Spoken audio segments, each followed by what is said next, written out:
Je crois qu'il était très important de mettre tout entre les mains de Dieu. Vous ne croyez pas?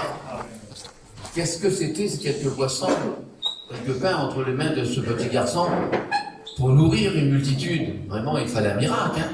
Eh bien, nous avons le Dieu des miracles. Nous n'avons pas le Dieu du tout est permis. Nous avons le Dieu de tout est possible. Et tout est possible à celui qui croit. Si nous croyons, nous verrons réaliser. Il est donc important de mettre tout entre les mains de Dieu.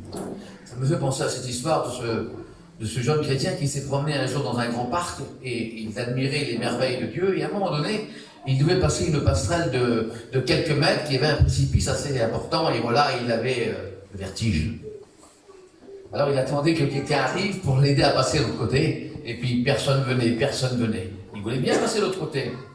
Et à un moment donné, il a eu la curiosité de se tourner vers Dieu. Et il a dit à Dieu, « Seigneur, peux-tu me donner la main pour que je puisse passer de l'autre côté ?» Et le Seigneur a dit, « Non. »« Seigneur, j'ai besoin de prendre ta main pour passer de l'autre côté. » Le Seigneur a répondu, « Non. » Il a dit, « Mais pourquoi ? Parce que tu m'as demandé que tu viennes prendre ma main. Si toi, tu prends ma main, tu risques de la lâcher. Je ne veux pas. Par contre, si moi, je prends la tienne, jamais je la lâcherai. » Il est donc important que le Seigneur tienne notre main. Amen. Vous savez, j'ai l'habitude de dire qu'une balle dans mes mains ne vaut pas grand-chose. Mais dans les mains de Michael Jordan, ça vaut 33 millions d'euros, vous le savez. Ah oui, c'est pas les mêmes mains. Un crayon dans mes mains à moi, je peux faire quelques brouillages. Hein. Dans les mains d'un écrivain, ça écrit un best-seller vendu à des millions d'exemplaires. Tout dépend de la main. Ben oui, c'est vrai. Si vous me donnez un bâton en moi, ben, je pourrais peut-être chercher un animal avec.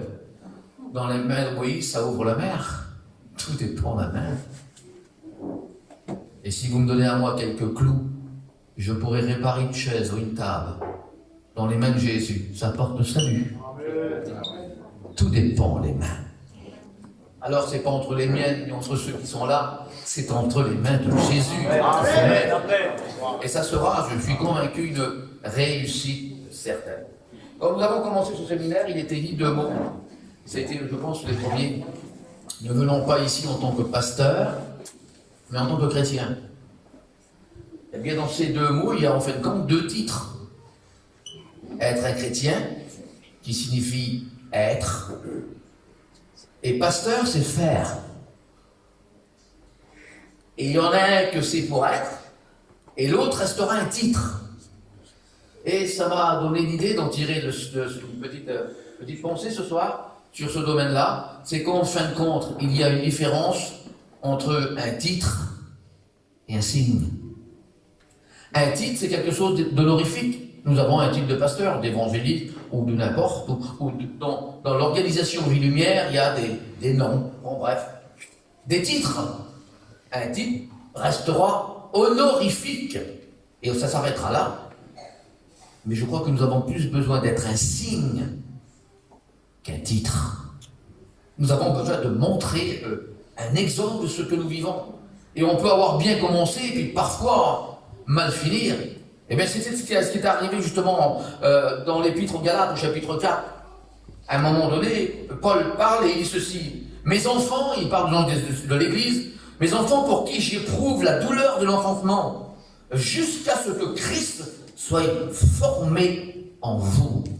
Voilà donc une expression pas commune de la parole de Dieu. Paul, comme l'avait côté cet après-midi, ce grand apôtre Paul avait enfanté des enfants en Christ. Il les avait aidés. Et l'église de Galate s'était fondée, et puis ça marchait bien. Rappelez-vous de votre départ. Rappelez-vous aussi du départ de tous ces jeunes qui y a parmi nous qui commencent là. Oui, ça marche bien. Mais vous le savez comme moi, que chez un chrétien, c'est pas le commencement qui compte, mais c'est la fin que l'on regarde. Parce que parfois on peut démarrer sur le chapeau de roue, et puis finir pas si bien que ça.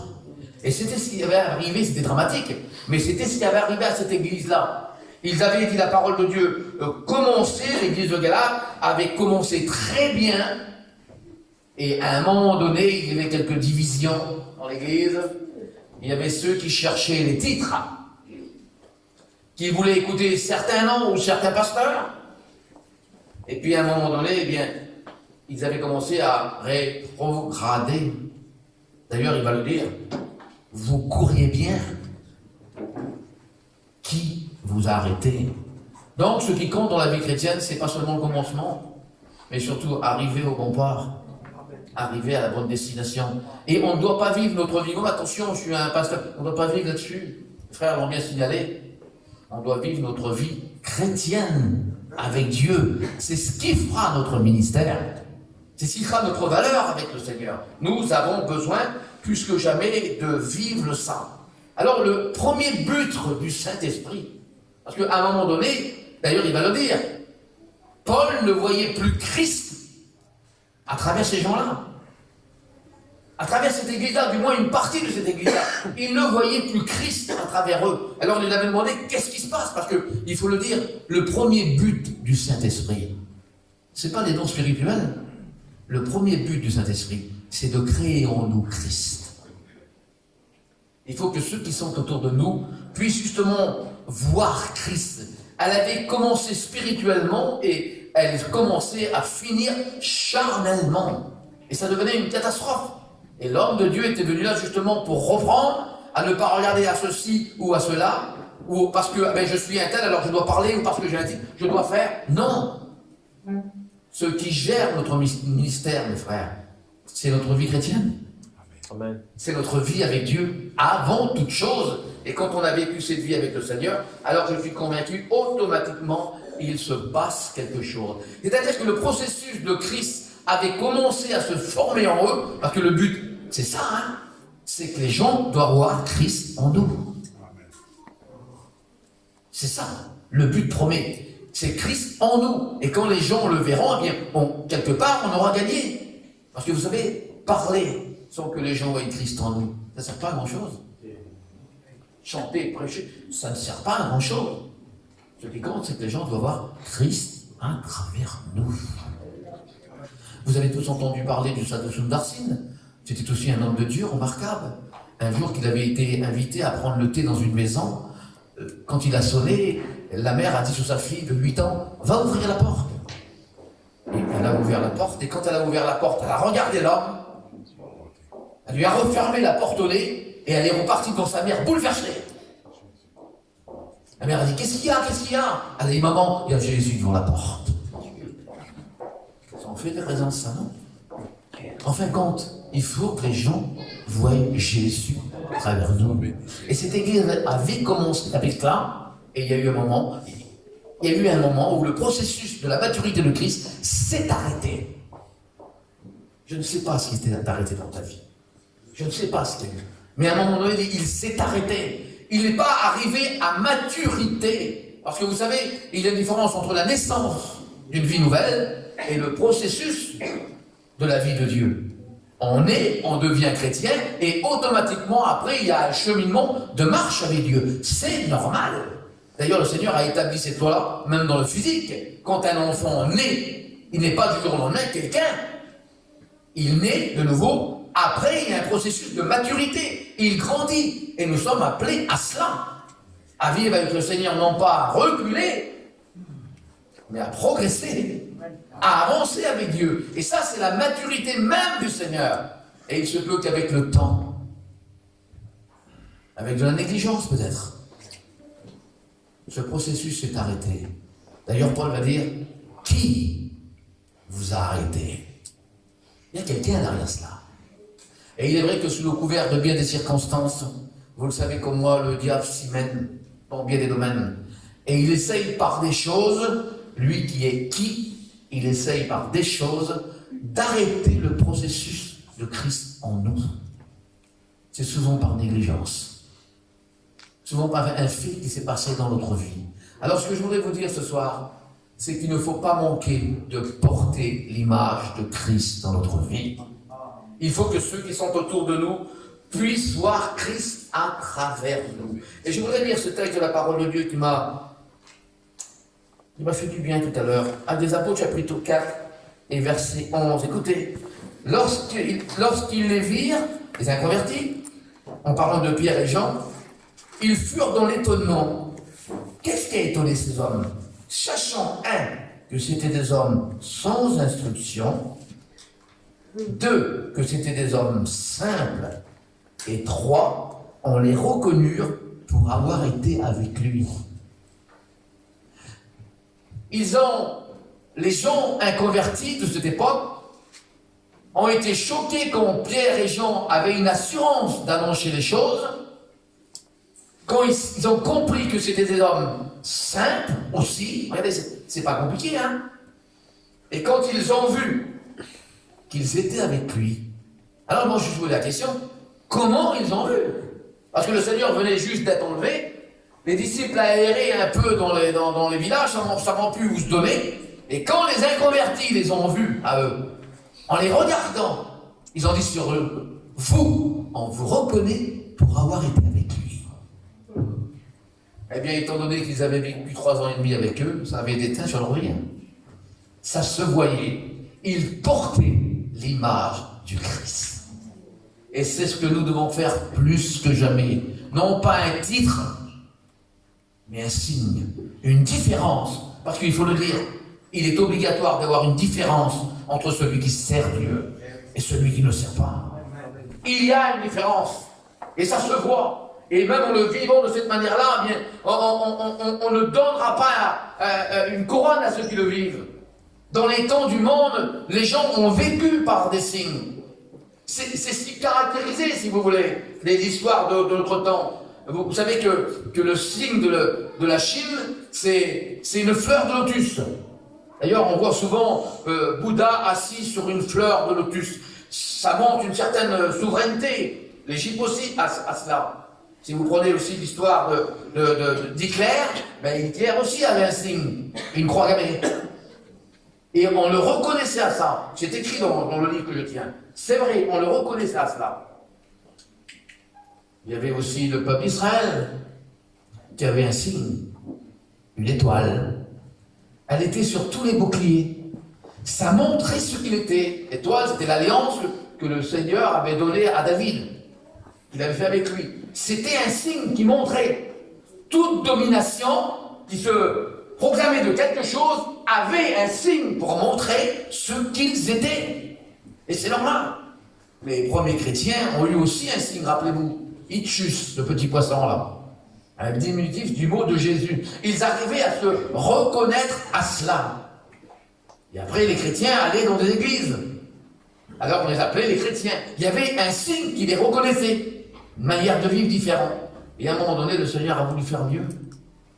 Au lieu qu'un chrétien va au temple, parce que ça aussi, il le fait que 3 fois par semaine, à un moment donné, Jésus est venu, il a dit maintenant, c'est pas 3 fois par semaine que tu iras à l'église. Non, tu es le temple, le voilà le signe. Ça veut dire que quel que soit l'endroit où tu es le signe de Dieu. Tu es le temple de Dieu. Ça veut dire quoi? Ça veut dire que je n'ai plus le droit de me conduire comme je veux. Ça veut dire quoi aussi? Bien qu'il y a des endroits où je ne devrais jamais mettre les pieds. Ça aussi, c'est important. Le vivre, quand on est un chrétien, une chrétienne, sous prétexte de ceci ou de cela, quand on est dans le temple du Saint-Esprit, on ne met pas les pieds n'importe où. C'était une prophétie sur la tribu d'Azer, assez bizarre d'ailleurs. Il trempa son pied dans l'huile. Certains seraient tentés de dire, pour glisser. Ah non, pas du tout. Pour être loin.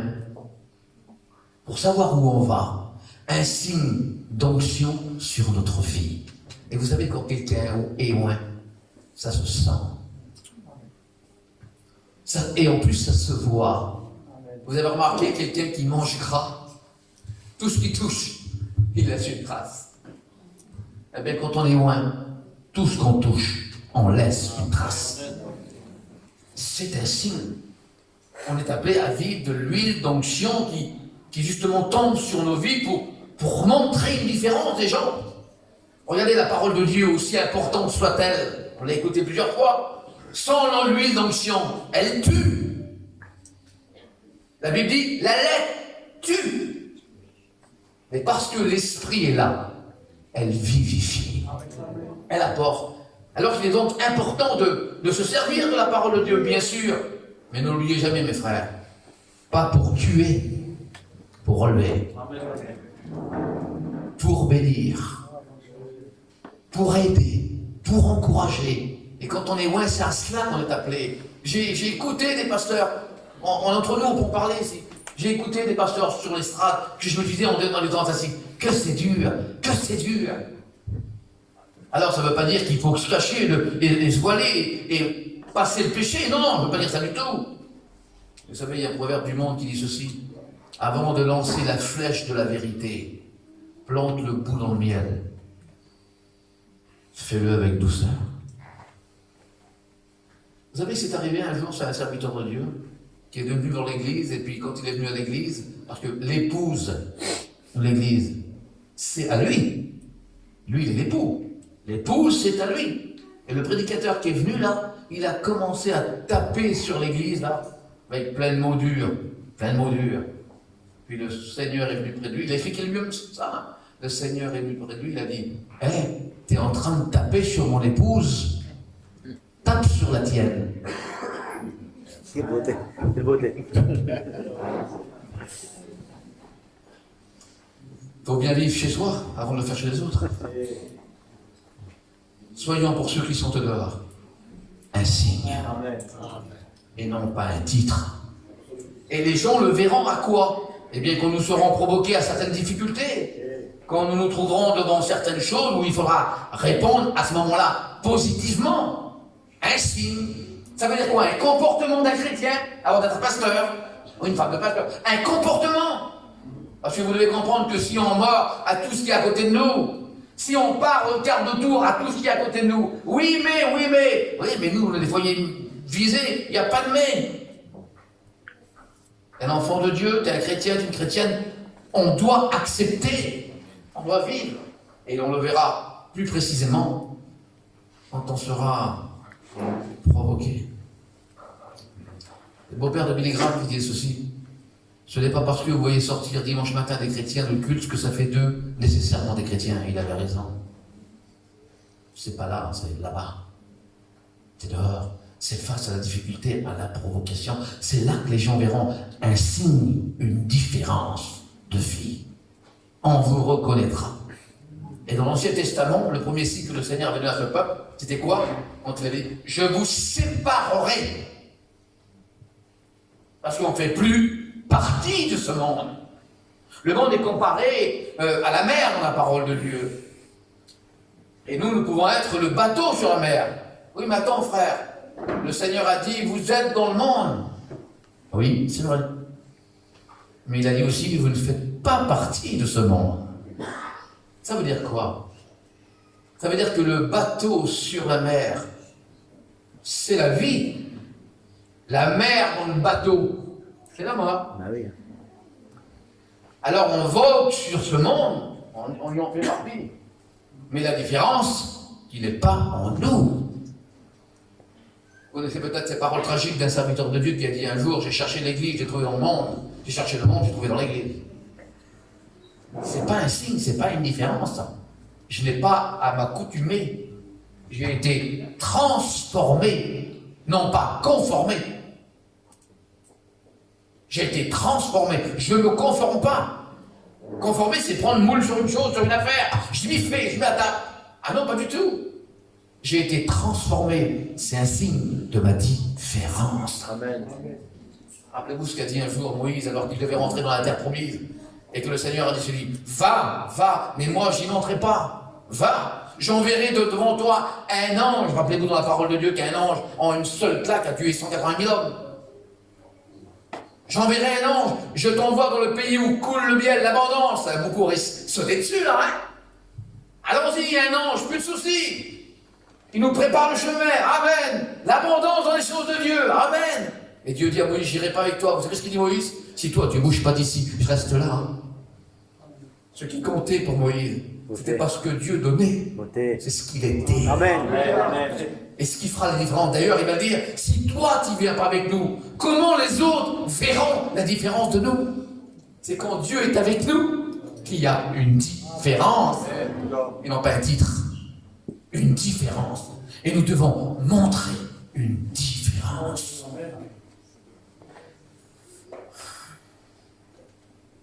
Quand le mur de Berlin s'est construit, il y avait d'un côté des chrétiens et d'un côté des inconvertis. Les inconvertis, étant donné qu'ils savaient que les autres étaient chrétiens, alors ils comme il dit Frédéric, il est nargué. Il a posé quelques petits trucs, il a posé des questions, il dit non, c'est défiant. Et à un moment donné, vous savez ce qu'ils ont fait les inconvertis là? Ils ont pris leur sac à poubelle et ils les ont jetés du côté des chrétiens. Et ils sont réjouis de faire ça. Et quelque peu après, les chrétiens ont pris aussi des sacs en plastique.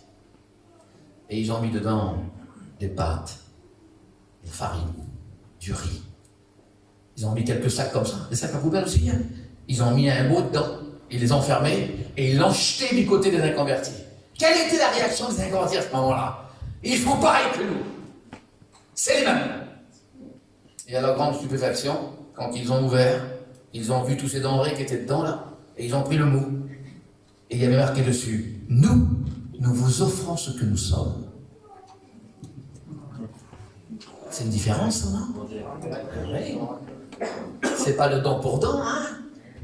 C'est pas je te marche sur le pied et les ongles poussent, hein? Non, c'est pas une différence, hein?